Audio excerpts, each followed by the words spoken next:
Hello, members, one and all of the Salivation Nation. I think most of us, at one time or another, read information from various different sources, and because we ourselves are personally invested, no pun intended, in a particular subject or ideology, many times we tend to just take it for face value or take it for what it's worth. And I know I myself have fallen victim to that many times, but I do try to be intellectually honest when I can. But there is a great temptation many times for us to take what information is provided from what we think is a trusted source, or even if it is from a trusted source, and just accept it as true. And the thing is it makes it difficult because a lot of the information we find has some truth behind it. And so really what's been said has just been kind of twisted around in such a way where it's sort of a half truth, or there's a big however in there instead of a but.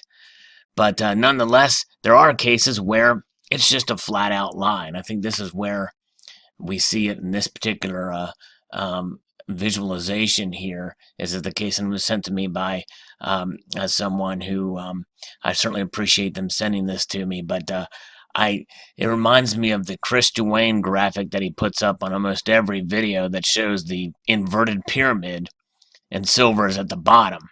And this is just another way of showing this. We're going to kind of go through each of these categories here, and we're then going to come back up to the world silver and debunk this pretty quickly here. But this basically is saying that all the silver in the world is in this little tiny square, and each square this size is worth about $100 billion. And so silver, all the world's silver is worth about $17 billion. Then it goes into cryptocurrency, and it talks about the world's fastest growing asset class. It's still very, very tiny.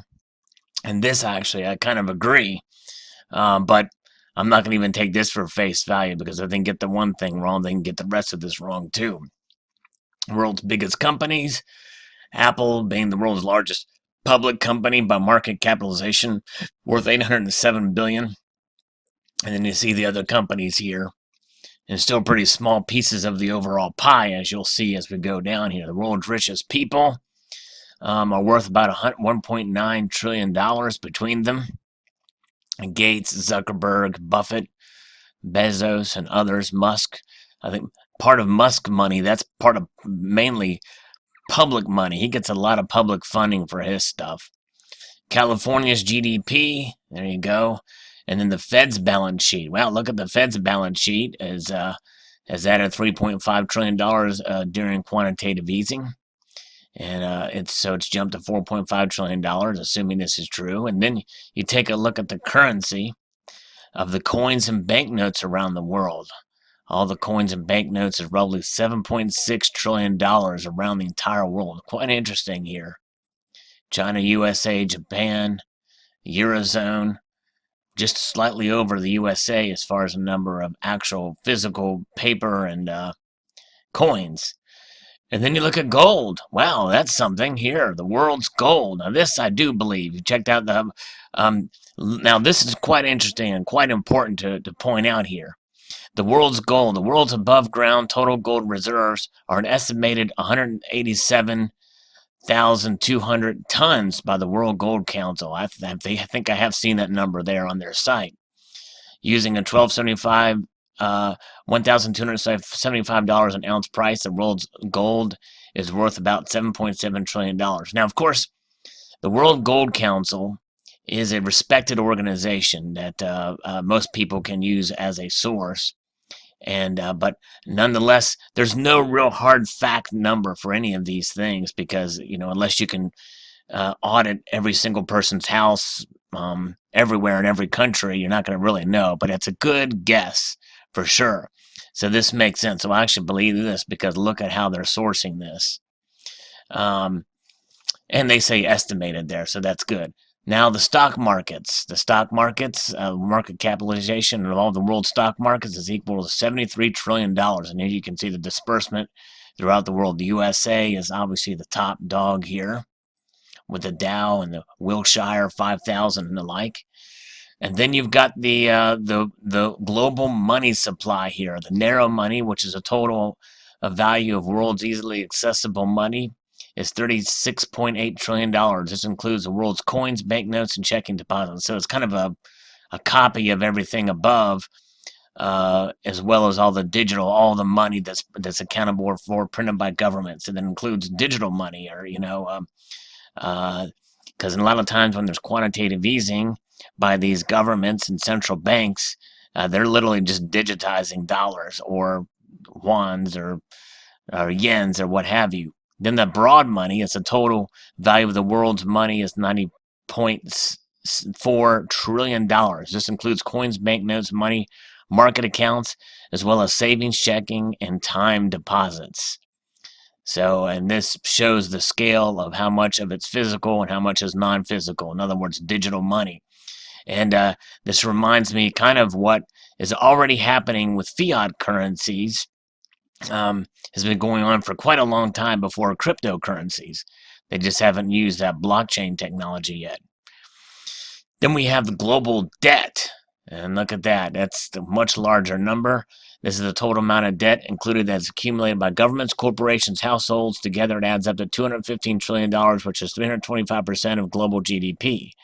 70 trillion of the world's debt was added in the last decade alone. So we're obviously a debt-based society, and assuming this is all true, by the way. But I'm kind of questioning it too. You don't want to just accept everything as fact as shown. Although this is a nice infographic. Global debt is currently at record highs, partially thanks to the sky-high expansion of credit in China. Debt as a percentage of GDP, you can see here, household, government, financial sector. So as you can see, through the years growing, us as individuals have been kind of on par with the government and the financial sector, almost equal in all these cases.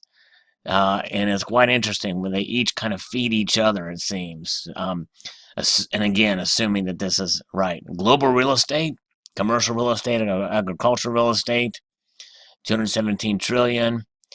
And so we won't go into that too much, but you see there's a lot. And then this, the derivative markets. This is kind of the big bear, I guess you would say.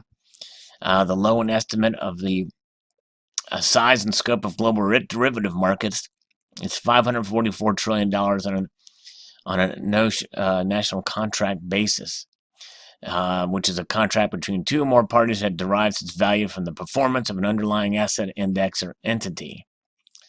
Examples would be futures, forwards, contracts. We've seen that with ETFs, with silver and gold ETFs as well. Options, warrants, swaps.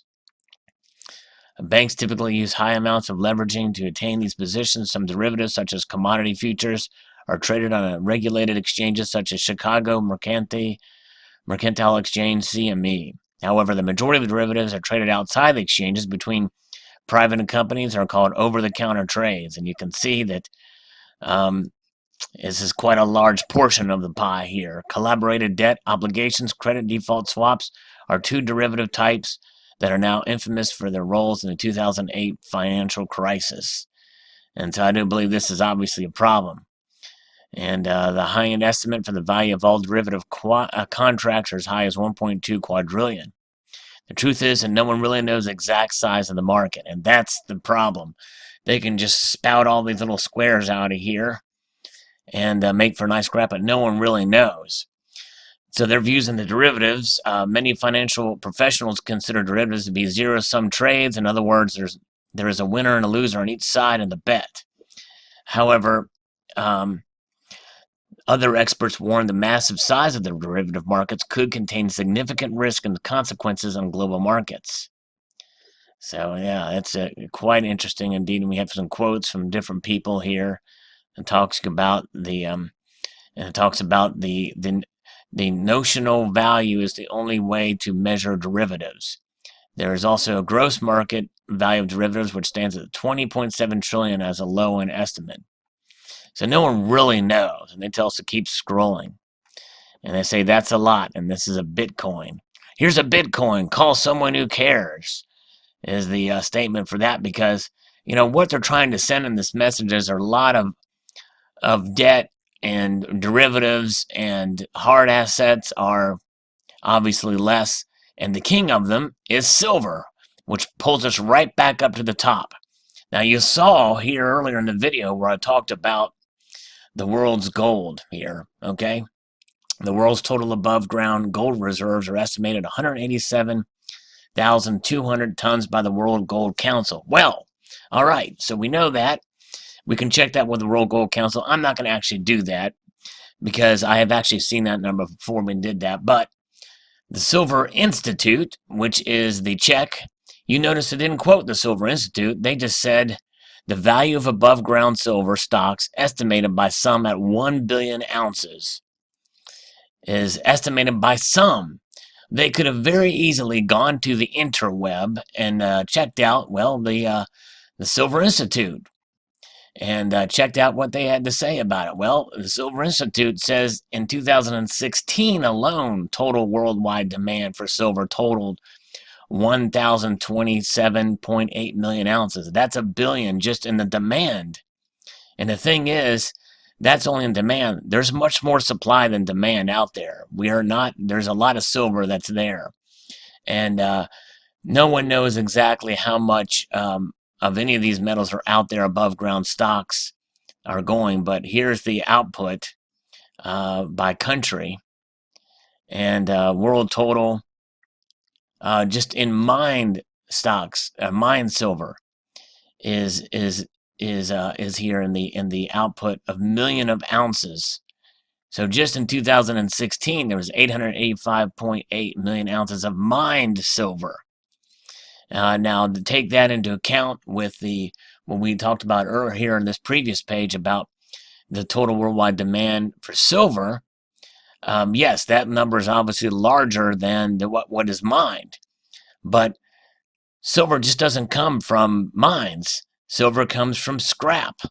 There's scrap silver as well, and there's other kinds such as the movement of the bullion, silver bullion, coins and the like, and there's plenty of that around.